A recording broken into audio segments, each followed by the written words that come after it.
E aí pessoal, tudo bem? Como vocês estão? Um vídeo rapidinho aqui, patrocinado pela dor de cabeça da Aline. O que eu quero que vocês façam? Eu quero que vocês venham no meu canal aqui e venham na aba de comunidade e vejam um post que eu coloquei aqui ontem a respeito da punição, da violação dos termos de uso. E foi até um post que gerou uma interação bem legal e eu quero que vocês venham no comentário do Christian e leiam. Se vocês não quiserem percorrer todo esse caminho, pause agora o vídeo, leia, despause, aí vem aqui e leia o resto. Aí pare aqui. Não deixe de ler porque eu acho muito importante. Eu não vou falar aqui porque ele é muito longo e estenderia muito tempo do vídeo. E vamos a uns 3 minutos assim, de feedback para vocês. Eu quero agradecer a todo mundo que me responde, né? Responde aos vídeos, porque todos esses comentários, essas impressões de vocês me fazem pensar bastante, me transformam, me engrandecem, me mudam bastante. Então tem vídeo velho que eu fiz aqui que gerou uns questionamentos e umas respostas que me levaram a reflexões, que me fazem querer fazer tréplicas, né? Dá vontade de fazer uns 3 vídeos a mais para cada um dos que eu já fiz na vida. E aí, só que aí eu fico assim, com uns 200 vídeos para fazer e acabo não conseguindo fazer nenhum. Eu gostaria de ter mais, de dedicar mais tempo a isso, de ter mais energia para gravar mais, mas eu acabo não tendo. Mas saibam que eu leio todos os comentários, embora eu não responda a maioria deles e às vezes eu negue a vocês até esses coraçõezinhos aqui que vocês merecem, eu acompanho e eu agradeço muito.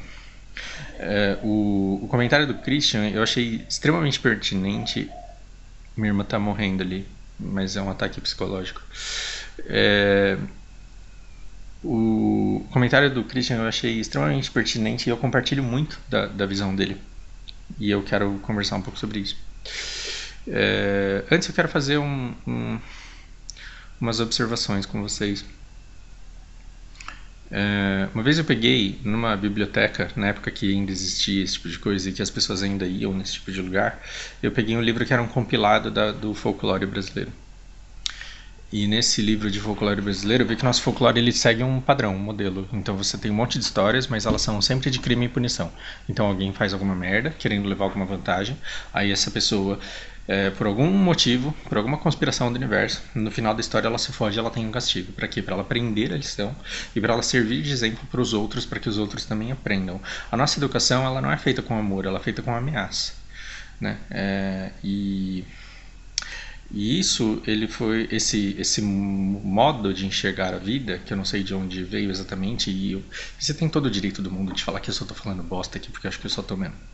Mas eu acho que essa visão de mundo binária, ela foi para a televisão, por exemplo. Então, quando você pega um meio de comunicação massivo como a Globo, que através de suas novelas influenciam muito a forma da população pensar, você tem uma perspectiva muito binária do indivíduo. Ou ele é bom ou ele é ruim. Então, antes de começar a novela, você tem que decidir. Ou ela é mocinha ou ela é vilã. Tem que ter esse tipo de coisa. E uma coisa que me incomodava no Japão, quando eu fui pro Japão, é que eu achava que o vilão da novela não se fudia. E eu falava, cara, como que pode esse cara... E aí eu parei pra pensar e falei, mas por que eu quero que ele se foda?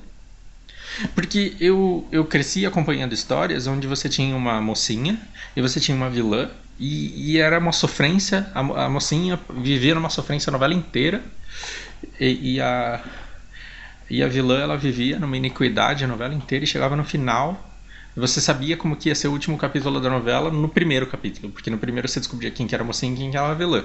No último episódio você sabia que a mocinha ia casar com o galã da novela, ela ia ser feliz pra sempre, e que a vilã ia se foder e ela ia se foder do jeito mais fodido que ela pudesse se foder. Parece que isso é um padrão nas nossas histórias, assim, pelo menos.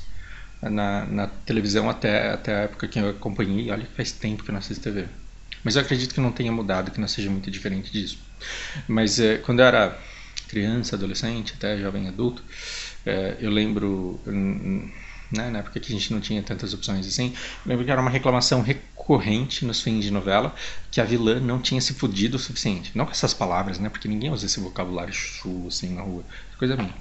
Mas aquelas donas de casa, aquelas senhoras, elas ficavam todas possessas e falavam, que merda, essa desgraçada faz coisa errada a novela inteira e chega no final, morre sem sofrer.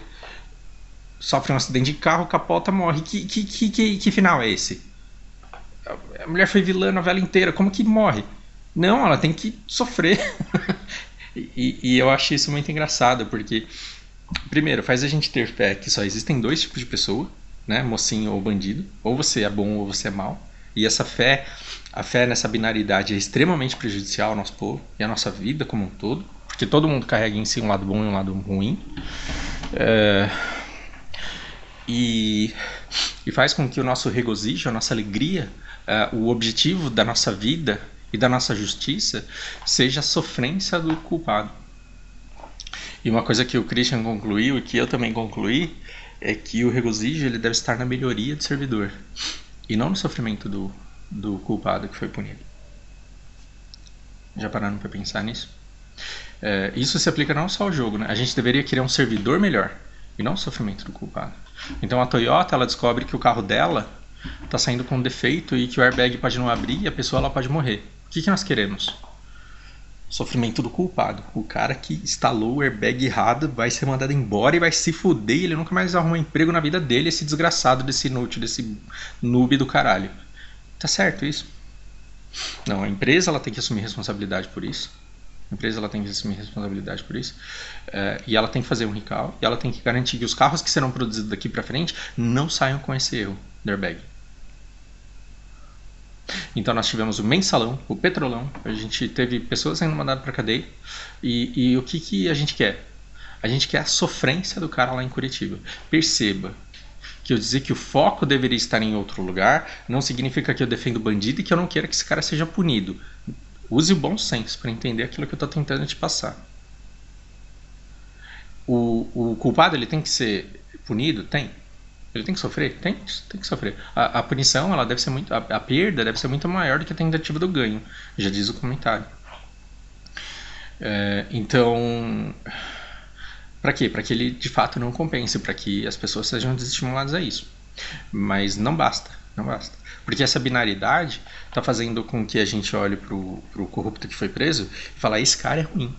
Esse cara é ruim. E como a gente acredita numa novela de mocinho e de bandido, se esse cara é ruim, aquele cara que é contra esse cara aqui, ele é bom. Ah, que beleza. Então eu sei quem é ruim e quem é bom. Então, se esse cara aqui é contra esse daqui, é porque ele é bom. Então o projeto dele é bom. E a vida não é tão fácil assim, né? Felizmente a vida não é tão fácil assim. Eu fiz um vídeo há pouco tempo atrás do qual eu me orgulho muito e que foi bastante atacado, do Paulo Guedes na CCJ. E você tem todo o direito do mundo de discordar de tudo, de absolutamente tudo que eu falo. Você pode dizer que estou viajando, você tem total direito. E talvez esteja mesmo. Mas eu acho muito triste que a gente tenha uma comissão para dizer se essa lei, se esse projeto ele é constitucional ou não, e que a constitucionalidade da coisa não seja debatida, porque a gente está atacando a moral de quem está pensando nisso. Então você tem um grupo que acha que aquilo que porque a pessoa é ruim, tudo que ela propõe é ruim, então logo a gente não precisa nem ler porque a gente já sabe que é ruim. E o outro tá falando que o outro tá falando bosta porque ele é ruim e ele não deveria ser ouvido. Então, assim, uma comissão que foi feita para analisar a íntegra do texto para que a gente seja protegido da inconstitucionalidade dele, não está expondo o texto, que a gente não sabe qual é, porque na internet só tem as diretrizes da reforma, não tem o corpo da reforma, a gente não tem acesso a isso. E as pessoas que nos representam, que deveriam estar explicando pra gente o que está acontecendo lá e quais são os riscos que tem lá, não estão apontando riscos que existem lá. Por quê? Porque elas estão falando: porra, a gente é contra o PT, que prova mais você quer que a gente é bom e que a reforma é boa. Então, só para não politizar demais esse vídeo e voltando pro lugar onde a gente estava, eu deixei o portão da minha casa aberto, saí. Um cara entrou na minha casa, me roubou. Eu tenho que ir atrás desse bandido? Tem que levar esse cara pra cadeia? Tem que levar esse cara pra cadeia. Esse cara tem que sofrer? Tem. Mas eu tenho que fechar a porra do portão da minha casa. Percebe? E o Christian ele remata com uma chave de ouro quando ele diz: você está dizendo tudo o que eu gostaria de falar. O principal culpado não só sai impune, como mais forte. Cara, verdade. Porque assim, a PA fez bosta. Um erro noob demais, fez bosta. Pessoas usaram esse exploit, elas têm que ser punidas, sim. Só que ao serem punidas, a PA e a Red Fox elas estão sendo louvadas pela coragem que elas tiveram para lidar com a crise. E eu acho que esses elogios eles são merecidos mesmo, porque exigiu-se coragem delas. E elas tiveram e souberam lidar com a crise até certo ponto. Eu elogiei muito o comportamento porque eu achei muito corajoso e muito correto da parte deles. Mas isso não os exime do fato de que a merda foi criada por eles. E que uma empresa que lucra 1 bilhão com o jogo, ela deveria, no mínimo, estar atenta para não cometer esse tipo de erro, esse tipo de nubice. Esse tipo de nubice. Então eu acho muito triste uma empresa que tem uma receita tão grande quanto essa ter que tirar dos jogadores o campo sombrio porque ela não é incapaz de tirar as pessoas que estão fazendo uso de hack ali. Então eu acho que eu posso estar falando bosta, mas eu acho que se houvesse mais interesse, se a busca fosse feita com mais afinco, se houvesse não só investimento tecnológico, mas um monitoramento de tudo que está acontecendo ali no campo sombrio, eu acho que outras pessoas poderiam ser punidas, outras pessoas poderiam ser desestimuladas. Eu acho que uma empresa que ganha 1 bilhão de dólares com o jogo, ela pode muito bem contratar uns caras para caírem na internet tentando comprar esses programas, esses hacks, esses bots, para descobrir lá no CERN quem é que está desenvolvendo isso, quanto de dinheiro esse cara está ganhando, para que ele seja preso e para que as pessoas que estão contratando os serviços dele sejam punidas. Sim. Então, a nossa alegria, ela não deve estar na punição do culpado, e sim na melhora do servidor. A gente deve acompanhar a empresa de perto e ver o que é que está sendo feito para que esse tipo de coisa seja desestimulado, impedido e para que ele talvez desapareça. Então, a empresa mais rica, a empresa mais comprometida, a empresa mais... Né, eu falei da Toyota aqui. Cara, a Toyota é uma empresa que eu admiro pra caramba, porque os caras trabalham com muito processo, com muita seriedade, de forma muito profissional, estão chamando aí pra recall todo ano. E o fato deles chamarem o carro para, né, de pegarem os carros para consertar, isso é muito nobre da parte deles. Mostra comprometimento, mostra respeito com quem comprou. Sim, mas a gente não vai ficar causando problema só para causar recall, para mostrar o quanto a gente é foda. Não, você tem que impedir essas merdas de acontecerem dentro do possível. Não dá pra zerar, mas a gente tem que se esforçar para que pelo menos erros gritantes, bizarros, desse jeito aqui, porque foi uma nubice muito grande, não volte a acontecer. Entende? E eu acho que ficar assim, jogando sal no sapo, é um comportamento bem feio, eu diria. Eu acho. Eu acho que assim, a vilã, ela tem que ser presa, tem que sofrer, mas eu acho que a alegria, ela deve estar mais na felicidade do mocinho, mais na felicidade da mocinha, do que no sofrimento do vilão. Eu acho que a gente tem que mirar nessa direção aí. Se a gente se preocupasse num ambiente melhor, né, e não em dividir e fazer sofrer, se a gente não acreditasse que existe a pessoa boa e a pessoa ruim, a pessoa que, né, deve servir e aquela que é servida, talvez a gente morasse num lugar muito mais limpo, mais seguro, talvez a gente fosse muito menos escravizado pela propaganda como nós somos. Talvez a gente seria muito menos levado a comprar coisas que a gente não precisa só porque... Enfim, eu coloquei aqui umas guias de futuros vídeos que estão vindo, em que eu vou conversar com vocês sobre a maneira como nós, pelo menos a maneira como eu acho que nós enxergamos a higiene, o pudor, a segurança e a propaganda. E aí eu vou comparar com outros povos e a maneira como eles olham para essas coisas. E não porque eu acho que a gente faça isso errado e não porque eu acho que isso tem que mudar, mas o mero fato de a gente criar determinada consciência de que a gente tem uma maneira muito peculiar de olhar para essas coisas pode fazer com que a gente passe a olhar diferente. E se não mudar, pelo menos ter um norte, ter um caminho para onde a gente quer seguir, pelo menos para que a gente saia desse... para que a gente tenha as rédeas da nossa vida em relação a essas coisas, ao invés de fazer do jeito que todo mundo faz. Desculpa, dei uma viajada pesada agora no final. Obrigado, Christian. Pensem aí no que foi dito.